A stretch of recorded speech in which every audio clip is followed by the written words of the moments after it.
On this edition of Freedom Journal Iraq, guarding Iraq's oil pipelines from terrorist attacks and coalition efforts to help the citizens of Sadr City. These stories and more on today's FJI.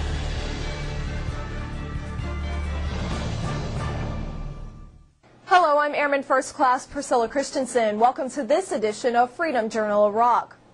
Insurgents in Iraq know the value of attacking the country's oil fields. Air Force Sergeant Braden Smith tells us about coalition efforts to help protect Iraq's greatest natural and economic resource. In the past, insurgents have attacked oil pipelines across Iraq, hurting the country's profitable oil production. Brigadier General Jeffrey Dorko, Gulf Region Division Commander, says a new project has eliminated the threat of destruction in Iraq's oil fields. Few projects can claim to be as fast in terms of payback as the pipeline exclusion zone that protects the pipeline complex from the Kirkuk oil fields to the Beji oil refinery. This construction investment of only $44.3 million, $32 million from the U.S. government, and over $12 million from the Ministry of Defense protects against the estimated loss of $30 million of revenue each day in the event of a pipeline interdiction. The Kirkuk to Beji pipeline exclusion zone is a combination of physical barriers on each side of the pipeline, creating a corridor that prevents access by those who would interdict the pipelines, and there are controlled crossing sites. General Dorko went on to say that when compared to the cost of past pipeline attacks, the project paid for itself within only 2 or 3 days. Air Force Sergeant Braden Smith, Baghdad. U.S. and Iraqi Army soldiers are working together to rid the city of Amara of insurgents. Army Sergeant James Blaine highlights Operation Look South near the Iranian border. In an attempt to secure the city of Amara, Operation Look South was designed to capture or kill insurgents, restore the government, and return peace and stability to a city left untouched by coalition forces for months. 10th Mountain Division Deputy Commanding General of Operations, Brigadier General Jeffrey Buchanan, toured FOB Sparrowhawk and met with the 10th Iraqi Army Deputy Commander, Brigadier General Jabbar Nama, to discuss the current state of affairs of operations taking place in Amara.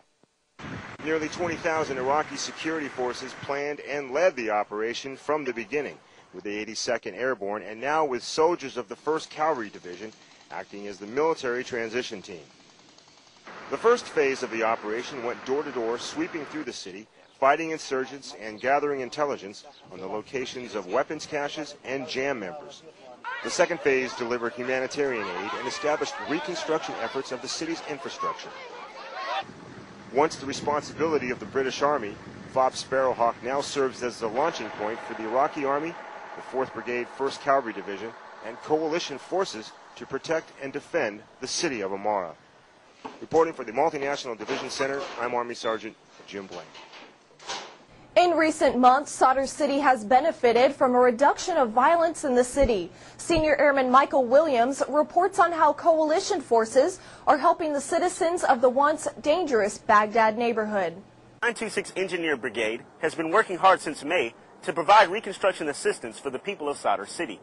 926 Commander Brigadier General Jeffrey Talley spoke about some of the projects they've started since then. We have 29 projects either completed, ongoing, or planned that have to do with access. Access means removing debris or things that were results of combat operations. So concrete structures, buildings that unfortunately were damaged during combat operations, physically removing that debris so people can get in and out. Sewage is 18 projects.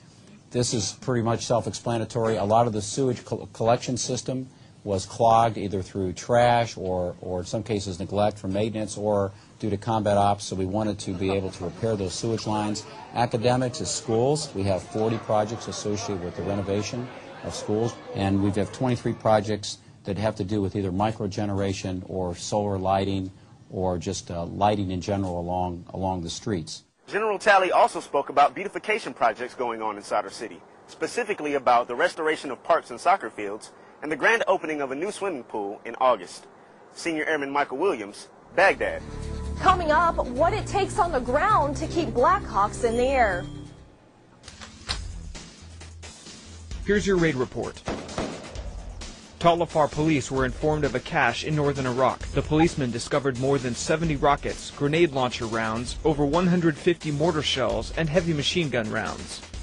U.S. soldiers detained several suspected criminals and terrorists during a series of search operations in the Rashid district. One of the suspects is a known special groups criminal platoon leader, wanted for kidnapping and terrorizing Iraqi citizens. U.S. soldiers and Iraqi security forces confiscated weapons during combined search operations in the Qadamiyya district of northwest Baghdad. The joint forces seized multiple types of guns and a sniper rifle. Iraqi Special Operations Forces captured 3 suspected criminals in separate operations in Baghdad. One of the suspects is said to be a mid-level criminal leader and finance officer with ties to Irani criminal elements. And that's your raid report. I'm Petty Officer Patrick Dilley.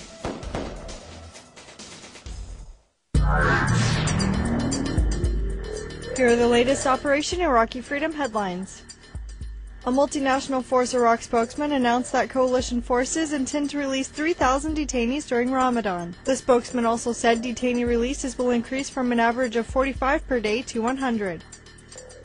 The National Security Advisor said the government of Iraq will assume responsibility for paying and directing about 54,000 Baghdad Area Awakening Council members. The Deputy Foreign Minister said Iraq and Iran have established a draft agreement to examine and settle land and maritime borders between the two countries. Major General John Kelly says the government of Iraq needs to invest in Anbar's economy to prevent a return of the insurgency in the area. He says Iraq's government can win popular support by funding a $450 million proposed reconstruction budget. Those are your headlines from around the region. I'm Airman First Class Shaylin Jordan. In Iraq, military aircraft get a lot of airtime, which makes their time on the ground just as important. Army Sergeant Jesse Delker shows us how combat aviation maintainers in Taji, Iraq, keep UH-60 Black Hawk helicopters in the skies. The UH-60 helicopter, commonly known as a Black Hawk, is used throughout Baghdad for air assaults and transporting passengers. Just as important as what goes on in the sky is what takes place before the Black Hawk ever leaves ground. Soldiers of Delta Company, 3rd Battalion, 4th Aviation Regiment, Combat Aviation Brigade, 4th Infantry Division take their jobs very seriously. Mechanics and avionics specialists, among others, work together to ensure that the helicopters are well maintained and safe for flying. Specialist Ganesh Maharaj explains his role. I'm a 15 Foxtrot. What they say is a spark chaser. I troubleshoot and look for problems in wires, see if their wires are broken. If they're broken, repair them, make sure that I have a good connection so things can run properly. Not everybody gets to work on $1 million machine. I do every day. These dedicated soldiers know how much the mission depends on them. They're aware of the impact that their work has on the safety of the pilots and passengers of each helicopter they send out. I love my job. Regardless of where I'm doing it at, what I'm doing it for, my job is everything to me. I love turning wrenches and I love working on the aircraft. Reporting for Multinational Division Baghdad, I'm Army Sergeant Jesse Delker. Service members deployed to Iraq have taken their newest oath, an oath of citizenship. 192 military personnel came from all over Iraq to become United States citizens at Al Fal Palace. This is the 12th group to take their oath while deployed to Iraq. Sergeant Tanika Torres was part of the event in Baghdad. I was hoping, I put my paperwork in before I deployed, and they told me that there might be a chance that I might get it while I was over here. So I was like, well, that'd be nice because you get to do it in the palace, and that would be a really nice place. So, yeah, I was hoping I would. During the ceremony, the participants were presented with their certificate of citizenship as well as a flag. The ceremony wrapped up with the newest patriots reciting the Pledge of Allegiance, along with remarks by United States President George Bush. And that wraps up this edition of our program. Be sure to log on to mnf-iraq.com, where you can learn all about the progress coalition forces are making throughout the country. If you have story ideas, we'd love to hear them. Just email us at fji@iraq.cencom.mil. From all of us here at AFN and Freedom Journal Iraq, thanks for watching, and we'll see you next time.